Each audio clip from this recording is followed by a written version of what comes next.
Hey guys, Chris here again with Project Nerf, and we're at it again, bringing you build guides while everyone else is doing reviews. This time, I'm going to show you how to turn the MA40 into a full auto monster. Let's do it.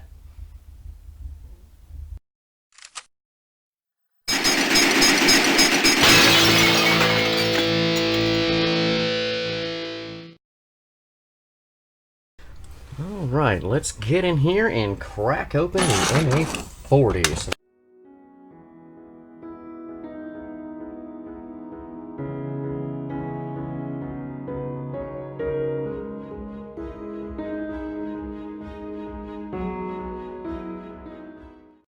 Okay, I think we've got all the screws out, so let's start with this pump handle here. Okay, that comes right off, no problems there. And just like the Motor Strike, all of the screws are the same length, which is a really, really nice trend. Way to go, Hasbro. I really like that. Because it just saves a huge freaking agony. If all of the screws are the same length. Now, it appears to be that this buttstock also comes off the same way, which it does, so again, that's nice. And if you were going to paint this thing up, I mean, that makes life easy. Okay, here we go, the panel on the access door, same thing, splits right open. Yep. Okay, so we've got a safety switch, here we go, look out, drop a screw. Let me get that. Oops. Always dropping screws. That safety switch fits right in here, and that's going to be the jam door safety.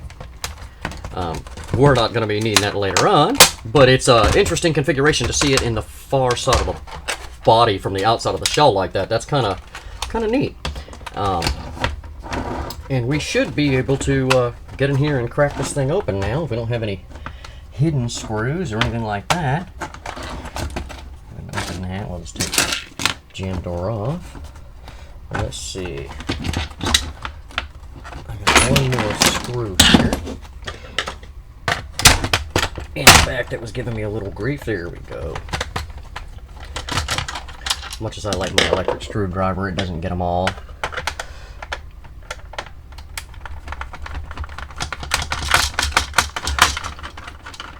Alright, we're into that. There we go. Oh my goodness. Yes, that is lot and lots of... Yeah, my screws out here. There we go. And strike tab.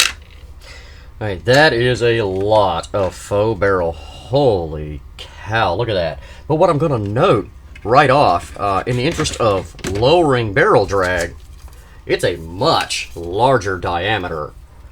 And give me 1 second here, guys. I'll grab you a stock barrel.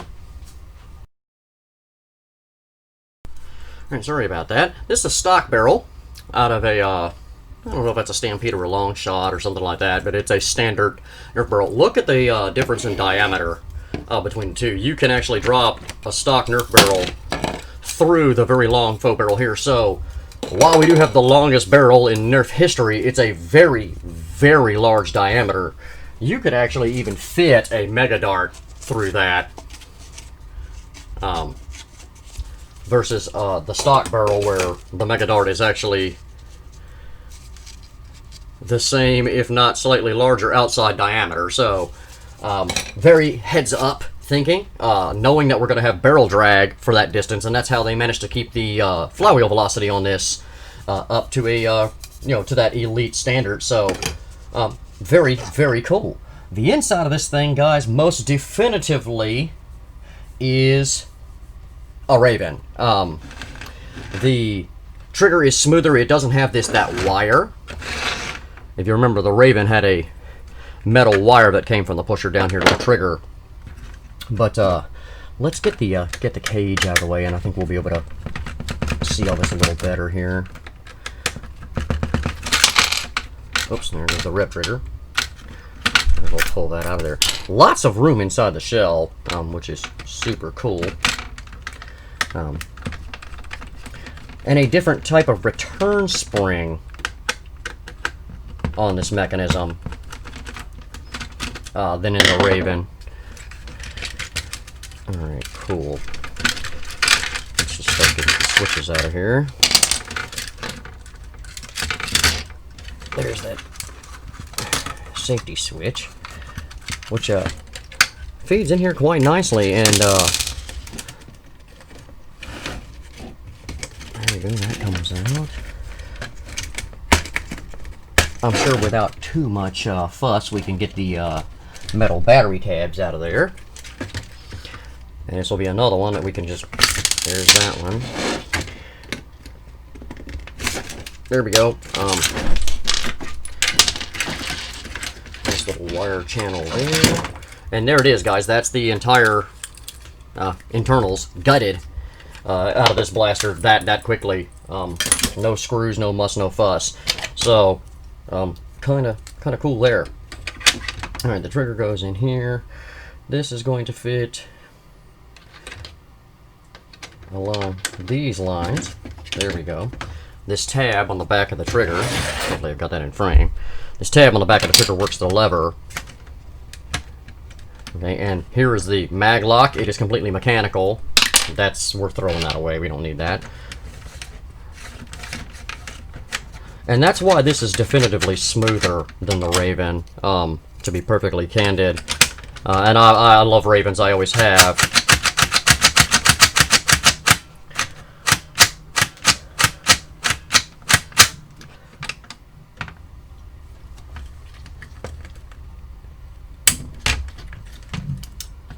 The mag release itself is just a very interesting little button with these angles, so when you push the flat button, hopefully you can see the corresponding angle on that.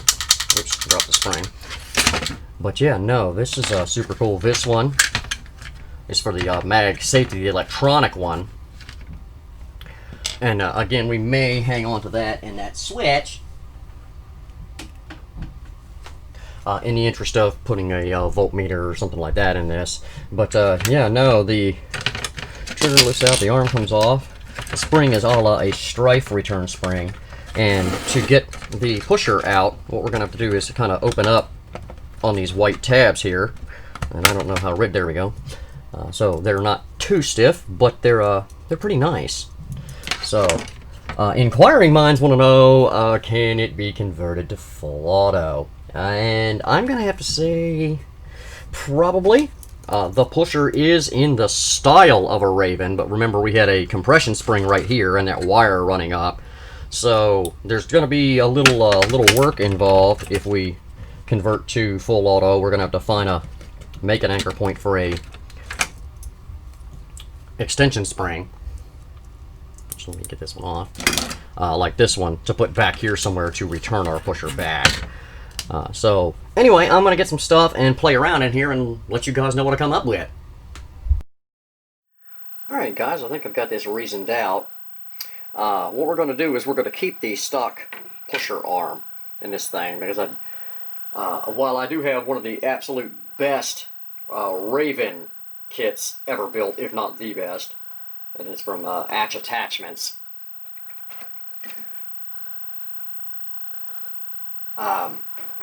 The pusher arm, this weird slant right here where my finger's at, really kind of makes it difficult for that to work. So what I did is I hacked the spur rack off of it, and I mounted it on here. Now what I did is I put some screws in, just flush mount, and it's super glued as well.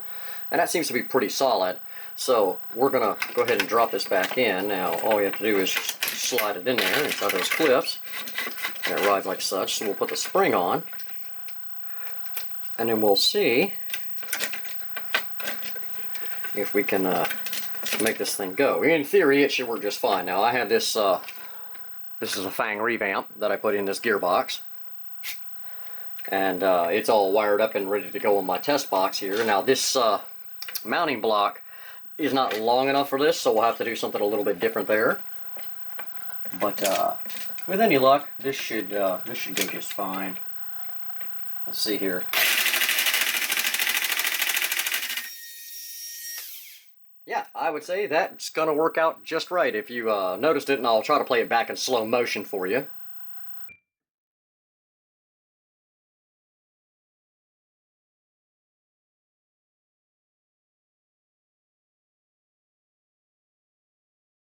But if you noticed in the slow motion that the pusher was riding all the way up like that, I mean, it was getting way up there, so we shouldn't have any problems pushing darts out into the flywheel unit. So I think that's going to work out well. What we have to do is modify our block to get the right amount of height to mount our new gearbox in here, which is it's going to require a little extra thickness. I've got this little switch right here, which is pretty much, so we need to add about that much thickness on it. So anyway, what we'll do, since this has got like 3 fins, what I may do is make a piece that slots in here and screws on with the length I need, and then I can screw it through this wall in the mag well, or even through this back wall right here where my finger's at. So I'm going to get about doing that. The mag release, guys, I've actually decided I don't think I'm going to do anything with. I've kind of gotten to the point where, for me, let me grab the other side of the blaster here. Maybe you can see it a little bit better. Hopefully you'll be able to see it a little better. But with the mag all the way in, and hopefully I got that on camera, just reach up and pop it like that with my finger and make that work. So versus having something hanging down here that's going to get caught when we sling this, we're just going to leave that mag release alone now. So I'm going to get about modifying this pusher block. And I said all this is pre-wired up, and I left the wires really, really long. They're like pretty much as long as the blaster, because the wires are going to run through here, through the inside of the mag well, so we'll have to drill some holes where my screwdriver's at, here and there, and then we can run them down through the inside of the handle and around to our switches there. So I left a lot of extra wire on there. So anyway, I'm going to grab the cage, get a set of fang revamps in that thing, and hopefully an upgraded set of flywheels, and I'll get back to you. Okay, you can see I'm all finished with the cage now. I had no problems putting fang revamps in it and Inferno wheels, and that's part of the reason they are my go-to wheels. They're just not that much larger than stock wheels. They are bigger, and it's a tighter crush, so we're going to get a great performance out of this. Now, this is a really nice cage. It's got this one-piece kind of clip that goes over the motors like that, and if you did a little fancy Dremel work on this, you could probably reuse it and put the clip over top of these motors and hold them in as well. But I've got that wired up. I'm going to kick it on really quickly and run a couple darts just to make sure that my polarity is correct. And then we'll move on. So here we go. PS is going to get a little loud.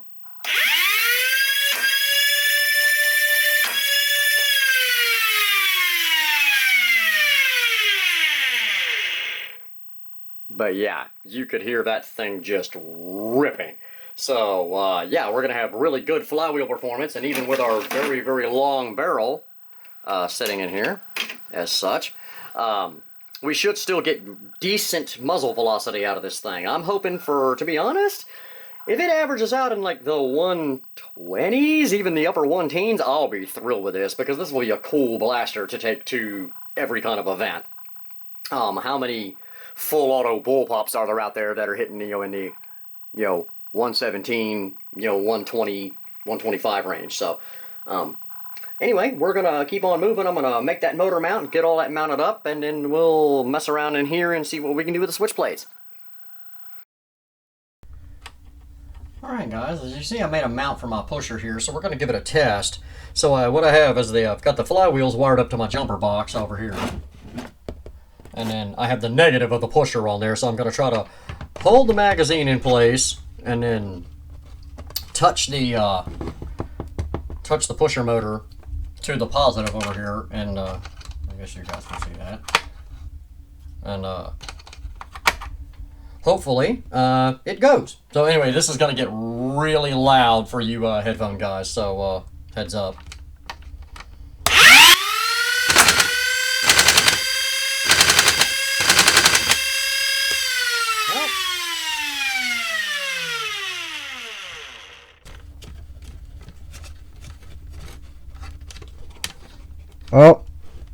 Not the pusher's fault. Not the pusher's fault, guys. I'll show you here in a second. This dart is not a full-length dart. There's a standard one, and this is one that got cut down so I could put in that D-Dart Tempest thing before I modified it. So no fault of the mechanism. So let's try that again. All right, so here we go.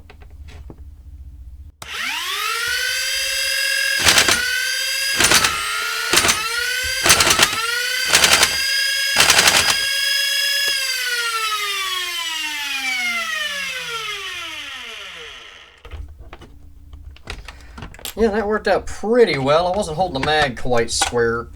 Let's load a few more in here and try it one more time.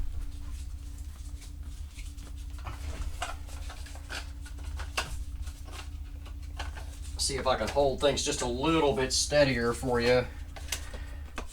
Ultimately, I'm quite pleased with that. I don't know how many is in here, 6 or 8 or something.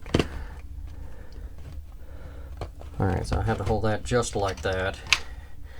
There's that. Where did the pusher wire go? Okay, there it is. Alright, here we go. One more go.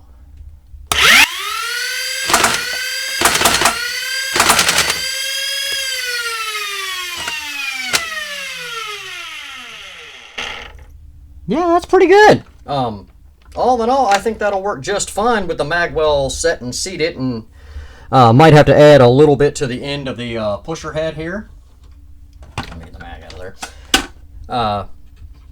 Because the way it's set, with a dart in it, and the mag in place, you can see there's plenty of room for me to extend this pusher arm out just a little bit. Hopefully you can see that gap. There you go.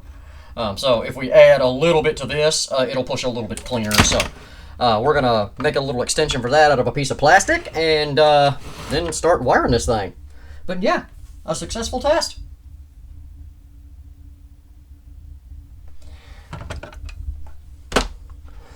Okay, let me get everything unhooked here, because I have got clips and cables and everything. Put that battery out of the way. Move the test box. Okay, what I did here for my pusher is I took the 3D printed part from my kit. This was the Atch Attachments Raven kit, which we stole the spur rack off. I need to see if I can...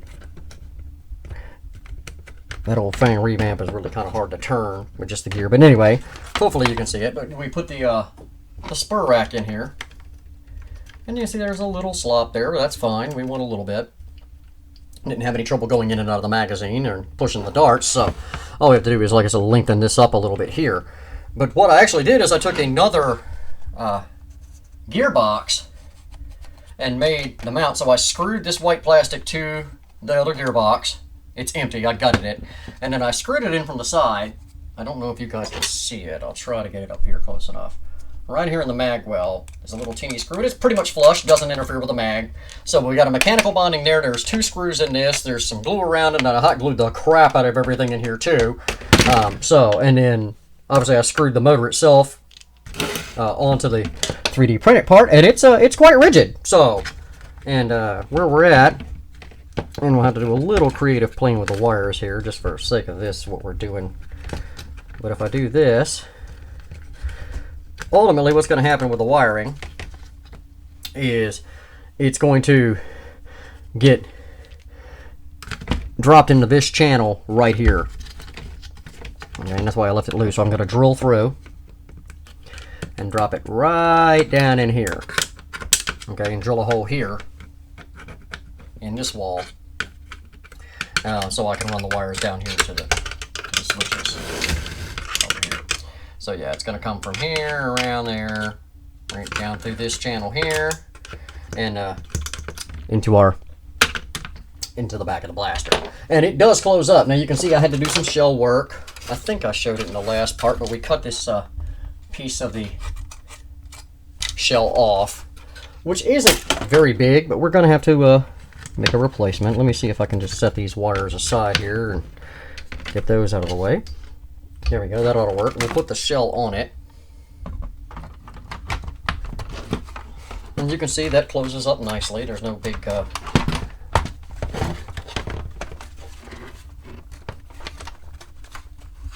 must have caught one of my front wires.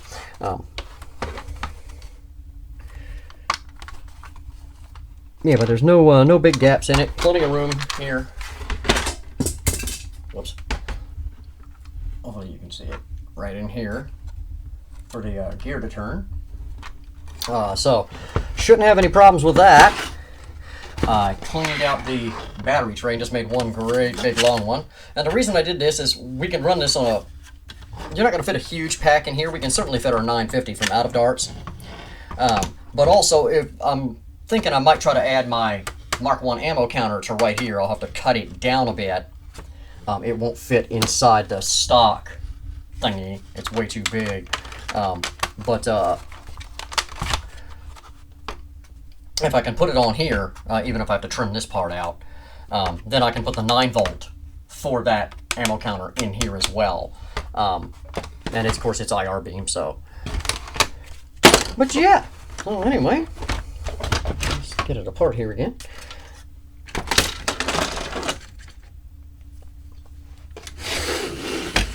So yeah, successful test of the full auto mechanism. Pretty pleased with that. We're going to extend the pusher just a little bit to make that a little cleaner go.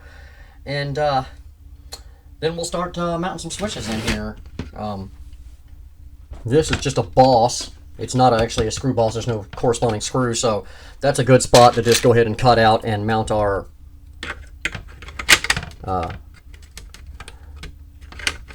big switch in.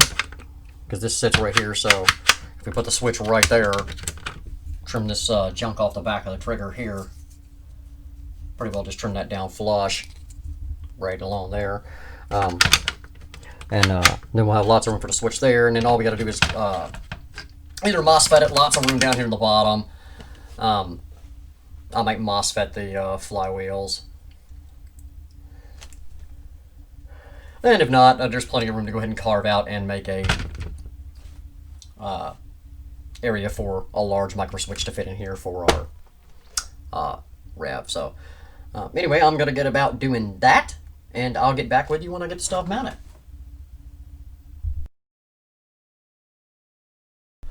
Okay, so I still have to Dremel out a little spot right here to drop these wires down in here.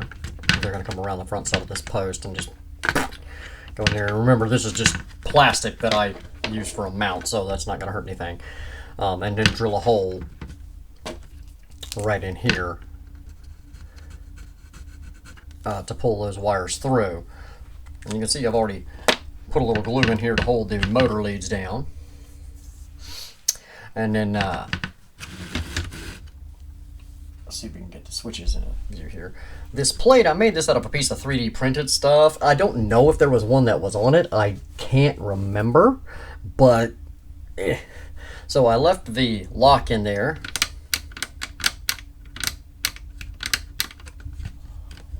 And hopefully you can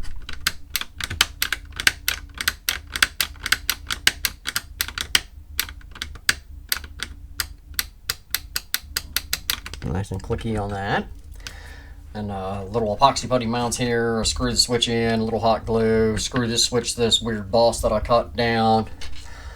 Cut the trigger down flush, like I said I would, and I added this tab to the back just to make sure that it interacts and plays nicely.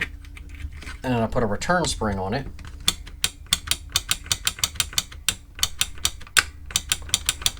And that's going to get held down by a boss that's on the other side of the shell. There's no screw; it just slides over the top, so that's going to be fine there. And you probably don't have to put the trigger on the return spring, but I did anyway. And then I notched out here. Let's see if I can get it turned for you so you can see it. Yeah, there we go. See, I cut a V in there for the wires coming in. They're just going to route in here and come through as such, and right over here. Plenty of room to route our cables here, so we're not worried about that. And hot glue is going to be our friend there. So, I think we're down to it, guys. We gotta wire this thing up and put it back together and give it a test. So I'm gonna fire up the soldering iron and get it wired in and see what happens here. Alright, as you can see, I got it all wired up. I routed my wires down and inside the mag well, so all of that's good and clear. Still need to make my extender piece for the pusher. Haven't done that yet, but it's all wired in. I've got the battery plugged up, so let's see if it goes.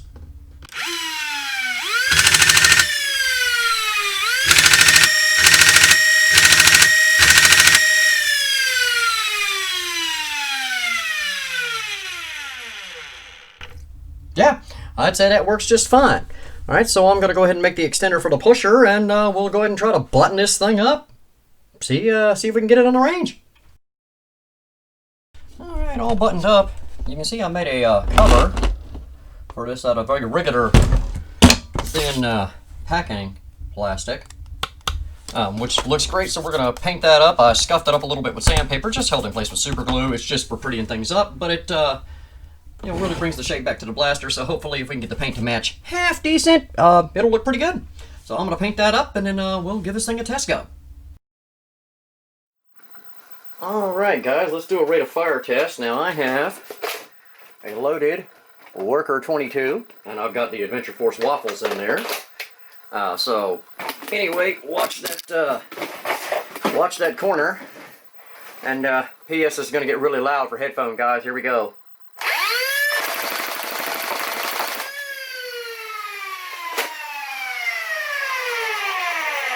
And it's empty. That was pretty freaking quick, guys. So, anyway, I'll flash the number on the screen for you.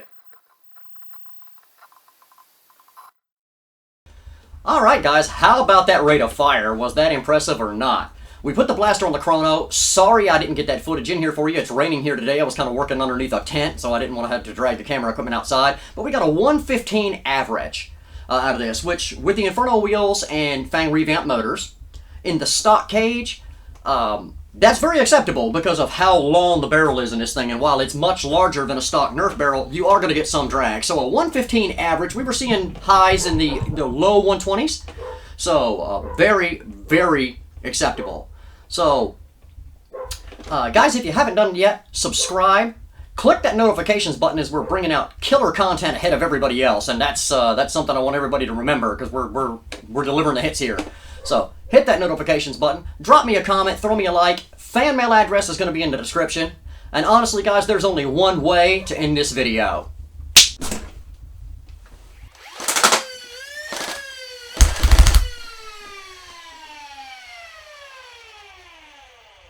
Have a blast.